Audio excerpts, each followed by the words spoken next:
Hey everybody, welcome back to my channel. I wanted to start off this video by wishing each and every one of you a happy Navratri. I hope that this new Navratri season brings lots of blessings, happiness, health, and more good times to come for each and every one of you.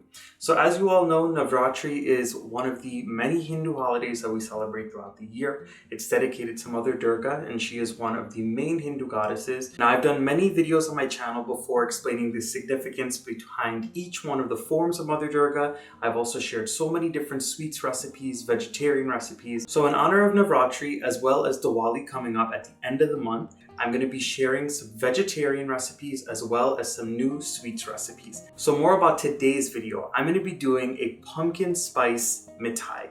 Now you guys know that on my channel, I love experimenting with Mithai recipes and making all kinds of different flavors. You know, we're in October, we're getting into that fall season, into the fall spirits. So a couple of years ago, I did the fat Mithai on my channel and I did a pumpkin spice version of that. But in today's video, I'm going to be sharing my recipe for the crunchy Mithai pumpkin spice flavor. So before we get into this video, I wanted to go ahead and thank my sponsor Kavita over at Lotus Bazaar. Kavita, I want to thank you for this awesome outfit. I'm so excited to share with you guys the different outfits that I received to do this set of videos for Navratri as well as Diwali, because these are some really new designs, nice bright colors, and you guys are definitely going to enjoy it. So for all of you out there who need outfits for men, who need outfits for kids, for women, if you need jewelry, accessories, bangles, jewelry for grooms and brides, all that kind of good stuff, you can find it over at Lotus Bazaar. I'm going to leave the phone number here. I'm going to leave social media right here. And if you're in the description box, when you go below the video, you click on that drop down menu, you scroll a little bit, and I'm going to leave all of the information about Lotus Bazaar right there. Please go ahead and give Kavita a call, contact her on Instagram, or even go visit her in person. And when you're going to purchase your items, let her know that Matthew from Matthew's Guyanese Cooking sent you. And now let's get into this pumpkin spice Mithai. So the first thing that we're going to do is start by making our dough. So in a bowl with some all-purpose flour, I'm going to add in a little bit of baking soda. The baking soda is going to really give this a nice little crunch, and it's going to add some slight bubbles in the middle to help with the crunchiness as well. And I'm also going to be going in with some of my pumpkin spice. This pumpkin spice can be found at any local grocery store. When making crunchy Mithai, you always want to add in a little bit of white sugar, so this way you can add to the crispiness. I'm also going to go in with some cold, unsalted butter. At this point, I'm going to grate in some fresh ginger. This right here is really going to make the dish. It's going to add a really nice flavor and complement the pumpkin perfectly. And at this point, you're going to mix up all of these ingredients until you've rubbed the butter into all of the dried ingredients. Once you get this fine sandy texture and everything is mixed in perfectly, it's time to go in with your pumpkin puree. Now this is just the pumpkin that I get from the can. This is not pumpkin pie filling. It is the plain unsweetened pumpkin. At this point, I'm also going in with a couple drops of orange food coloring. I'm also going to throw in a little bit of vanilla essence. And at this point, I'm going to slowly start to stream in some evaporated milk.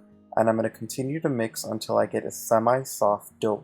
You do not want this to be too sticky, but you do not want it to be too stiff and dry either. You're going to see that I keep on adding in a little bit of milk at a time until I get my dough together and there's no more dried flour left. I'm making a very small batch of this pumpkin spice Mithai today, so I'm only breaking the large dough ball into 2 separate dough balls. This is just going to make rolling easier. Of course, if you were making more of this recipe, like doubling it or tripling it, you'd have to go ahead and divide it into more smaller balls. So this way you can go ahead and roll them out and cut them out easily. I'm just going to flour it lightly and I'm going to roll it out until I get to about 1/3 of an inch thickness. So this right here is a little tip or trick that I have for you guys. When you're done rolling out that dough, go ahead and place it on your hot tawa.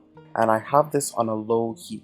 All we want to do here is allow that dough to get a little bit stiff. So this way when we go to cut it out later, it's much easier to cut out. You're going to see that every couple of seconds I'm turning this over.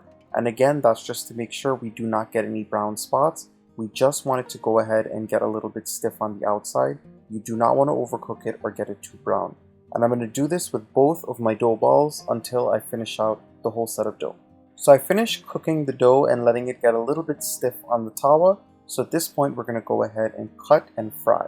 So what I like to do is just go ahead and cut it into these large strips. My dough balls were pretty small, so I only cut it down 3 ways. And then at this point, I'm going to stack a couple on each other and I'm going to keep on slicing until I get these beautiful stick slices. Now as you can see, it's much easier and it goes much quicker when you cut it like this after cooking versus if you were to cut the raw dough. At this point, I finished cutting up all of my mithai and I had some vegetable oil heating up on a medium to medium high heat. You want to fry these on a moderate heat or else they will burn on the outside and they will still be soft on the inside. You sort of want them to fry and take their time because the longer you let them fry, the crispier they're going to get on the outside. Just make sure as you're frying these, you keep moving them around with your spoon. And I ended up letting these fry for about 4 to 5 minutes in total. So at this point, my mithai pieces have fried to perfection. They're beautiful and golden brown, not too dark and not too light. So I'm going to remove them from my oil. And what I'm going to do now is continue to fry the rest of the mithai pieces that I had cut earlier. So I finished frying all of my mithai pieces. At this point, we're going to work on the sugar syrup or the pod for the outside. So in a little saucepan here, I went ahead and added in some white granulated sugar. And I went in with my water. If you want the full list of ingredients and measurements for this entire recipe, everything will be listed in the description box right below this video. I'm just going to stir the sugar and water up together and bring it to a boil on a medium-high heat. This is definitely optional, but I like to go in with a little bit of vanilla essence. You can also add in a piece of ginger, a piece of cinnamon, some cloves, anything to spice this up you can add in as well. Once the sugar mixture comes up to a rolling boil, you want to go ahead and just lower the heat slightly because being that we're making a small amount, you do not want this to cook too quickly. But it's only been boiling for about 3 minutes at that point, and as you can see when I touched the spoon after I let it cool a little bit, it was just barely sticky and we need it a little stickier than that. So my sugar syrup did not take long at all. It took maybe 7 to 8 minutes. Again, this totally depends on the amount you make, your stove, how long you let it boil, and your heat on your stove. So what I like to do is I like to put a little bit of that sugar syrup, just a couple drips in the bottom of a bowl or a measuring cup, and I like to stir it around very fast. And as you can see, once it starts to get a little bit cloudy, it's ready. So I'm going to take all of my mithai pieces, put them in a large bowl so we have enough space to toss it up.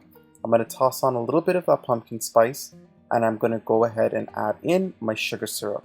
What we need to do now is we need to stir this up very well, keep on moving it around, and also do this very carefully so you don't break up the mithai pieces, and keep on stirring until you get that beautiful crystallized white coating as you see here. Now this definitely takes a little bit of an arm workout, but if you make that sugar syrup perfectly, it won't take too long and you also won't be rushing and it gets too crystallized too quick. It'll be just perfect. Make sure when it gets crystallized, you give that bowl just a couple of shakes and make sure all of those pieces are separated and loose from each other, and you're ready to go. And this right here is the finished product, my pumpkin spice crunchy mithai made with real pumpkin. As you can see, when I break it apart, it's super crispy. It's not too hard, and of course it is not soft in the middle. It has that nice crispiness all throughout. And let me tell you guys, that pumpkin flavor was coming out. The ginger added a nice flavor, the pumpkin spice complemented it perfectly. And this one right here was a winner. Alright everyone, I want to thank you all for watching till the end of the video. Now that pumpkin spice mithai was super delicious, and let me tell you, that little addition of that baking soda that we added in makes it extra crispy. Before I close out this video, you all know that I have to thank Kavita over at Lotus Bazaar once again for sponsoring this video. Please go ahead and stay tuned for all the videos coming for the rest of Navratri until Diwali.